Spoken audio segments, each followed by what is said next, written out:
pamilya. Sabi nga ay marami man ang mga tao na nakakabili. Buhay. Saka, ang haliday, huwag kang masyadong, huwag kang sanang buhay. Nagiging madamo. Kapag bahala ka sa buhay mo, hindi ko pa utang. Bahala ka, nasa sa iyo na iyon.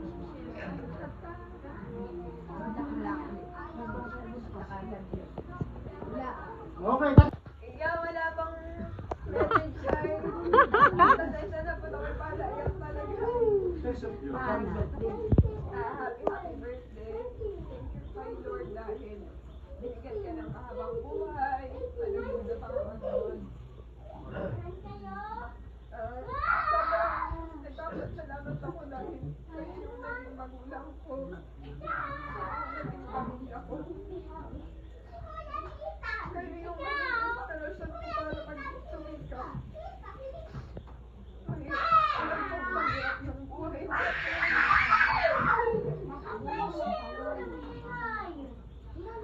Lagi ko naiisip na ang sitwasyon natin ay yung pinakamalaking inspirasyon. Para galingan. Alam ko mas nahihirapan ako mag-aral pero alam ko mas nahihirapan kayo. Kaya maano mag-aral sa akin. Kaya po, sobrang emotional ko din ngayon.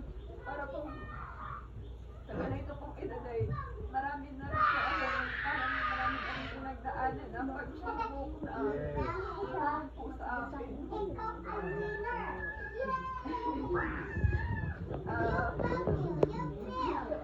Ayun po, nagpapasalamat ako kay Lord dahil ayun, ito yung galing ako pamilya na totoo po palang kapag nanggaling ka sa pamilyang maayos, mauubog ka ng maayos. Ayun po yung magiging malaki ng inspirasyon para magpatuloy, para pagbutihan po. Ayun po, tapos ano pa ba ayun po, ako po yung nanghihinayang dahil kapag po lagi kong naisip na sayang, hindi naabutan ni tatay. Nabuhay pa siya. Alam ko kung sobrang saya niya ngayon. Ayaw ko hindi namin naabutan. Hindi niya naabutan, hindi na niya nakita na sa kanya. Ko na po nakita yung mga ngiti niya. Hindi na po nakangiti. Nakangiti sa iyo. Mama, kakain na. Ayun po, sobrang nagpapasalamat din ako kay Lord dahil hindi niya ako pinabayaan po simula ng pag-aaral. Ayun din yung laging lakas ko. Wala po high school, college, lalo na po nitong college, sobrang po mahirap din pagsubok. Emotional, physical. Ito halos araw-araw yung hirap din. Pero iniisip ko po mas nahihirapan po yung nagpaparal sa akin. Kaya kailangan kong bumawi kahit gano'ng kahirap. Kakayanin ko ito sa tulong po ni Lord.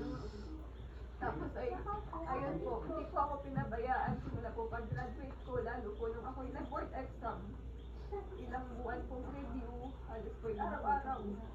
Nakakasawa na rin pong gumising ng maaga, aral na naman. Kaya po minsan, pag ako'y tinatanghali ng gising ay parang, ayun, maraming oras na naman yung nasayang ko. Hindi ko na po alam kung paano hahabulin.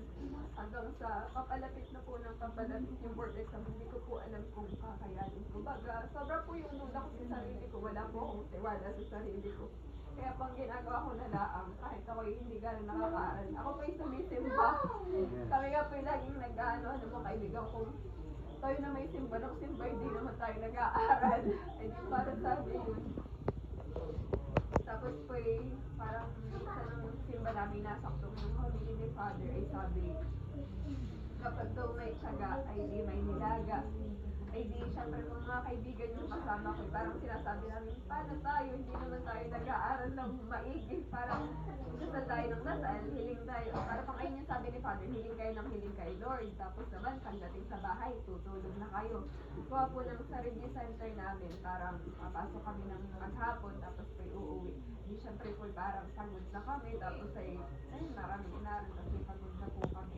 Makakatulog na, kinabukasan na po ulit mag-aaral. Tapos ay, ayun po, sobrang pasalamat ko rin dahil po, sobrang bilis po nung araw ay, mabilis yung araw na lumipas. Tapos po, napaisip talaga mo na, kakayanin ko ba na? Kakayanin ko parang, ayun po, bago po mag-board exam, parang mga ilang linggo pa.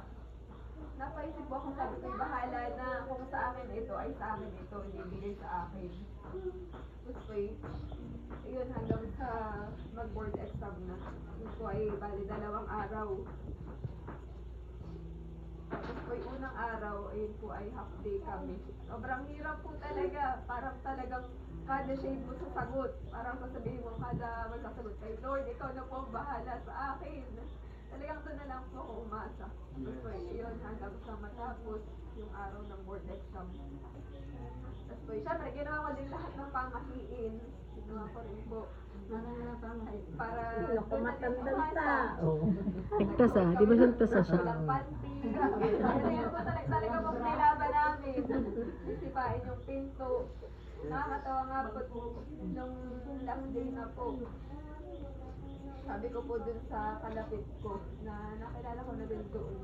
Sabi ko, pag ako'y natapos na, gawa na po ng ginawa ko yung pamahiin na yung hindi nalilingon pagkatapos ng exam. Sabi ko po dun sa kasama ko yung pag ako'y natapos na ng last subject, ako'y uuna na ha. Ayun pong mga bag namin nandun sa labas. Bawal po yung cellphone sa loob.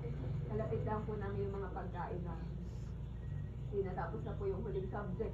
Hindi na po ako lumingon. Dire-diretso po ako palabas. Tapos po, ayun, sobrang gaan po sa pakaramdam. Hindi ko po alam kung bakit para pong 50-50 bagaan. Tapos ay parang delikado talaga akong maipasa ko baga ito. Tapos ay masarap sa pakaramdam na nakita ko yung mga magulang, yung mga kapamilya ng mga takers po na sinasalubong po nila. Tapos ay sila po yung nag-iiyakan na para pong tapos po yung noon ay umuulan pa. Kaya parang parang magaan sa loob na ayun po, mahirap yung pinagdaanan namin, pero ayun po, may mga nakasuporta. Tapos po, ayun po, nagpapasalamat din po ako sa pamilya ko sa pagsuporta po. Kahit mga maliliit na bagay, ayun po talaga yung naging inspirasyon ko na magpatuloy. Kaya po, talaga nagpapasalamat ako kay Lord. Tapos po, after ngayon, dasal na lang po ako ng dasal na kahit po passing grade na lang, kahit po 75, laban na ayun, basta po passing grade. Tapos po, ayun po, ilang araw po kami nag-intay halos ay kalahating buwan po bago yung resulta. Talaga po, kabalo-kabal, tapos nagkakansawa na po sila. Yung pong sila ate, sila kuya na gano'n, kailan ang labas ng resulta. Siyempre po yung pressure. Talaga pong nararamdaman ko, paano pag naibagsak po ito? Ay ayoko po yung pakaramdam na kahit sasabihin hindi natin kontrolado yun. Ay ayoko po yung pakaramdam na magiging support sila na parang sabihin niyo sa ka na nag-aral ka na ng ilang taon kasi babalik mo na ayoko po yung gano'n. Kaya po thank you po kay Lord. Tapos po ayun na po nung lalabas na yung resulta talaga pong nakaabang. Alam ko rin pong maraming nakaabang. Tapos po kada makakasalubong ko diyan may kailan na ang resulta. Hindi syempre po parang ko natatakot na alam na lahat ng buong barangay na ako yung exam. Tapos pag nabagsak po ito. Tapos yun po. Sobrang tagal pong ilabas yung result. Tapos po ako pa yung nakatulog. Nalabas na po yung resulta ay alas 3. Alas 3 ng umaga. Sinanay po yung mag-gising pa sa akin. Ay sabi ko po diyan, bago ako matulog, nanay, pag nag-chat sila sa gising kung ano man, huwag mo akong sasabihan ha. At gusto ko kung ako yung makakita ng pangalan ko mismo. Tapos ako'y nakatulog na.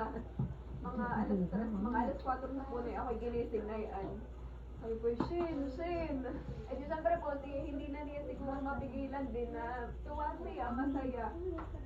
Tapos po sabi na ipasado na pag-ising ko po, yan na po ang naiyak. Kaya ayun po.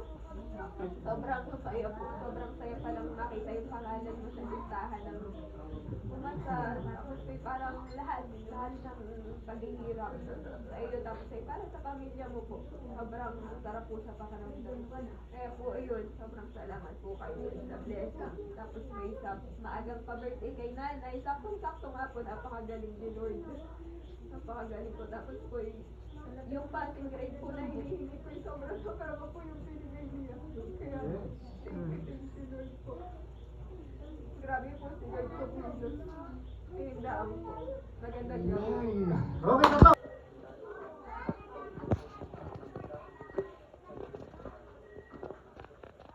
Solo ka nanay, solo. Mamaya. Nagpipicture pa.